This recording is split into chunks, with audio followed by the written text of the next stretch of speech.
Ils s'appelaient Amina et Karim, ou peut-être Maria et Javier, ou encore Lee et Chen.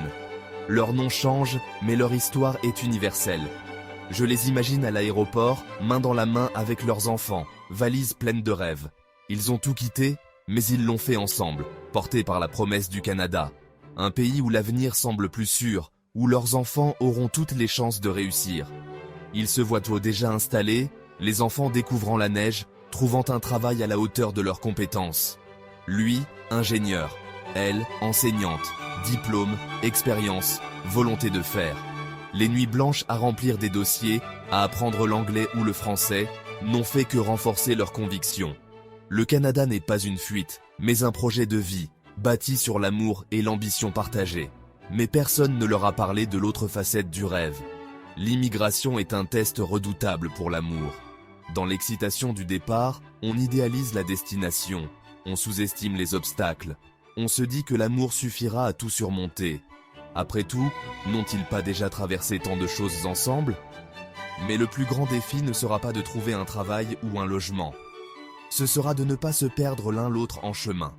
Cette histoire, c'est celle de milliers de couples qui posent le pied sur le sol canadien chaque année. Ils arrivent avec des rêves, mais aussi, sans le savoir, avec des failles invisibles dans leurs relations.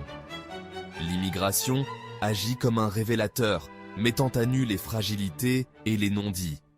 Doucement, le rêve d'une vie meilleure à deux peut se transformer en un cauchemar solitaire.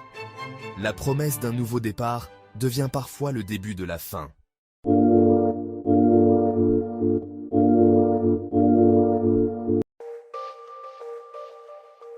L'atterrissage à Montréal ou Toronto est souvent brutal. Le froid, la langue, les accents, tout est plus difficile que prévu. Le bel appartement rêvé devient un sous-sol modeste. Le budget est serré.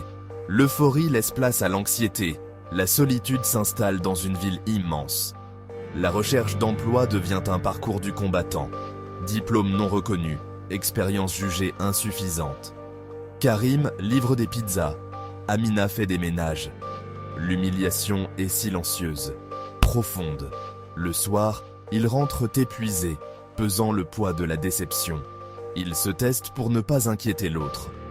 Le réseau familial a disparu, les appels vidéo sont doux amers. Une fois l'écran éteint, le silence est assourdissant.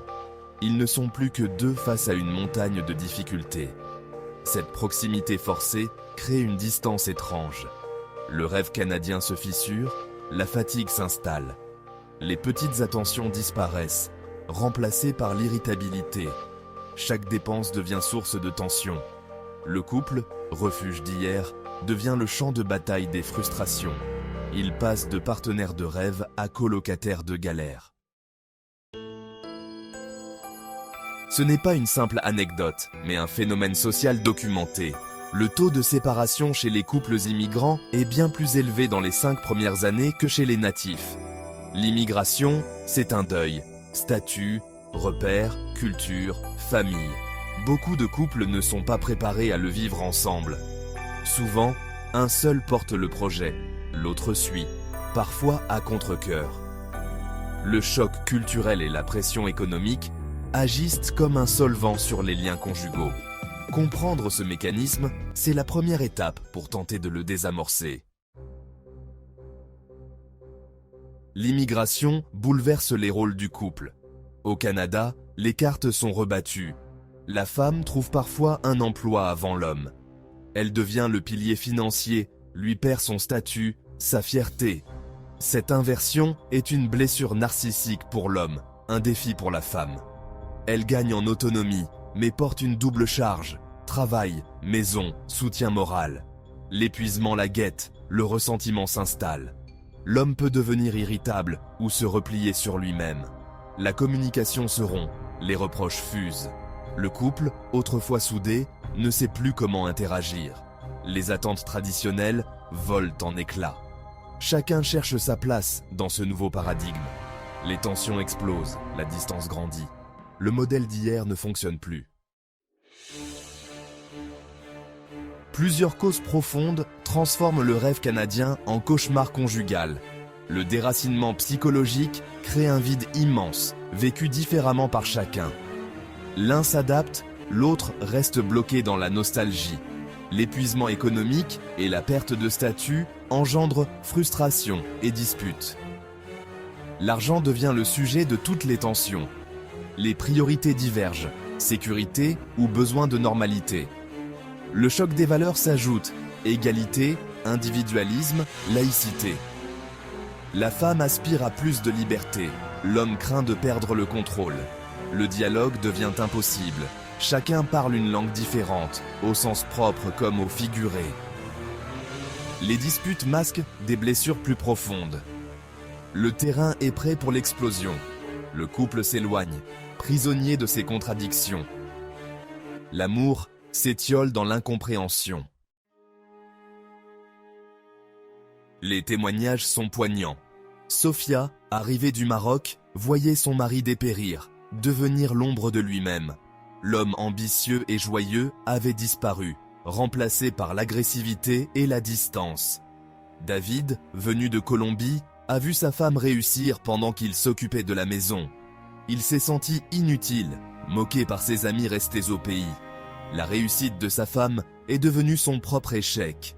Les experts confirment, le couple immigrant arrive avec un contrat implicite, basé sur les rôles d'origine. L'immigration déchire ce contrat, mais les partenaires n'ont ni les outils, ni l'énergie pour en négocier un nouveau.